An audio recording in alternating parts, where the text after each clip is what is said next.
tragedy. The popular Italian restaurant owner killed by an Islamic extremist. Labour has a leader. Michael Daly wins the caucus vote by a landslide. Walls of fire, thousands told to flee for their lives as deadly wildfires destroy parts of California. And some good luck for our cricketers winning their first one-dayer against South Africa. This is NBN News with Jane Goldsmith. Good evening. Melbourne is in mourning tonight. A pioneer of the city's famous coffee culture named as the victim of the Burke Street attack. The popular Italian cafe owner is being celebrated for his kindness, while his killer's home is raided by police. New details have also come to light about the terrorist who had been on a watch list and had his passport cancelled. A Melbourne icon murdered in a terrorist attack. Such a sad day in Melbourne. For somebody like Sisto, who was the happiest person you could ever imagine. Sisto Malaspina was walking back to his Pellegrini's restaurant when he was stabbed to death. This is just absolutely devastating. It hits the heart and soul of this city. It's understood the 74-year-old was trying to help his attacker, whose ute burst into flames when he was set upon. Today, his devastated business partner paid tribute. Always had a smile. Always had a smile for a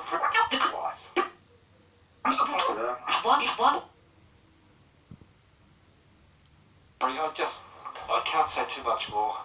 It's just that it's a big part of my life is gone. Along with politicians and celebrities, Russell Crowe tweeting, "I've been going to Pellegrini since 1987. Never been to Melbourne without dropping in on my man Sisto, my sweet loyal friend, stabbed in the street by a madman." The jihadi dressed in robes has been identified as Hassan Khalif Shah Ali. He drove a ute filled with gas cylinders onto busy Burke Street around 4 p.m. yesterday. There was a massive explosion. It pretty much shook the whole building. We heard some yelling and screaming and then people running. We had people call out bomb. And while bystanders attempted to extinguish the fire, I ran to it, but it was like fully on fire. And I saw the gas bottles at the back, so I said, sat back. the terrorist was ready to kill. So clearly terrorism, the motivation is to cause terror and cause maximum casualties. It was a crude attempt to detonate the car, and police say it clearly failed. Wielding a knife, he attacked 3 innocent victims, including a 24-year-old security guard from Hampton Park.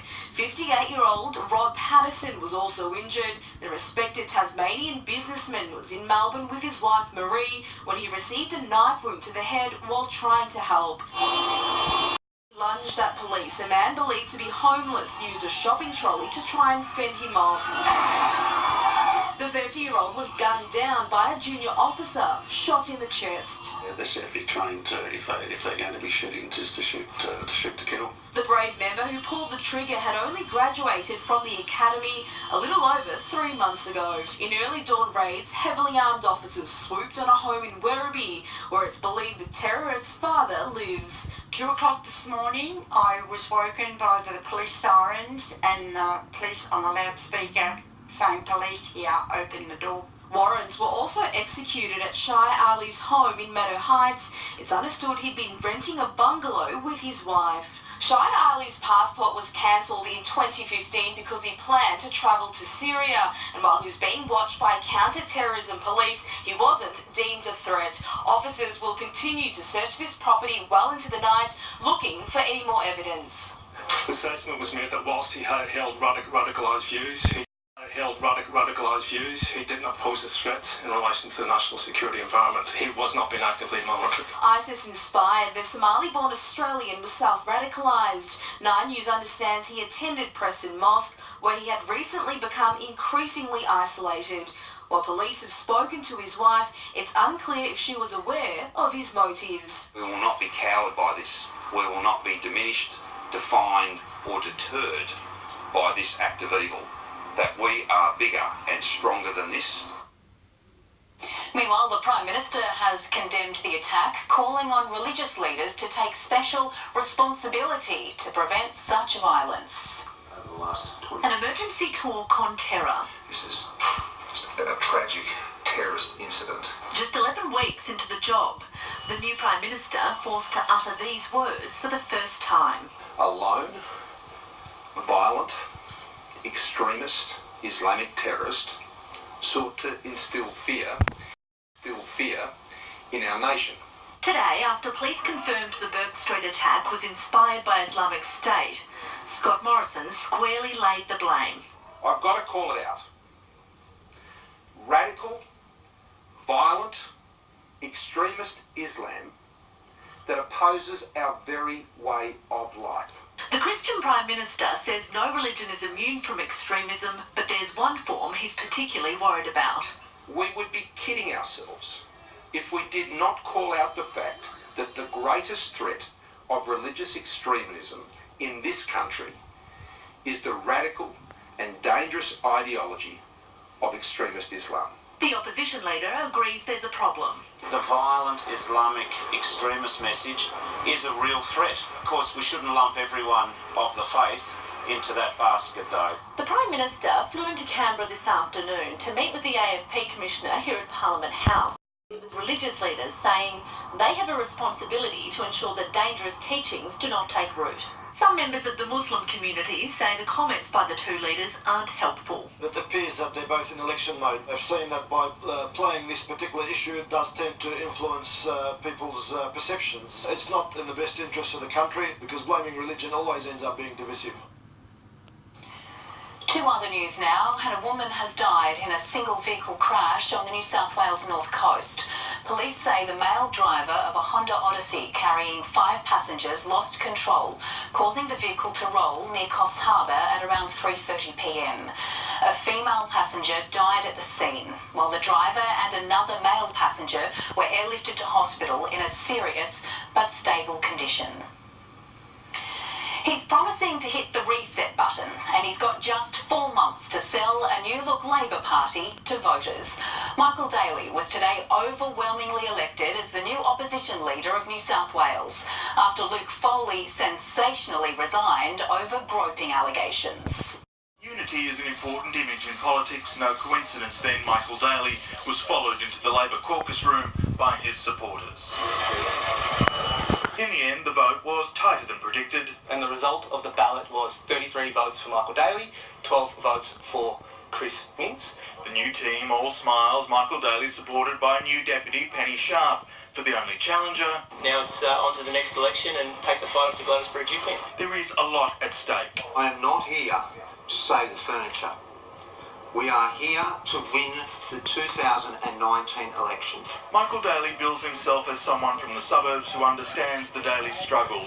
Married with 4 children, he's the member for Maroubra, a seat he grew up in.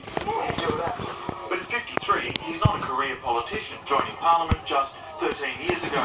In Labor ranks, he's seen as a safe pair of hands, largely untouched by scandal, although not completely.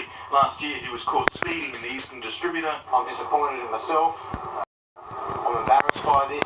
In 2012, he was removed from Parliament after accusations he was drunk while debating a bill. Penny Sharp takes over from Jodie McKay as Labor's most senior woman, the first openly lesbian MP.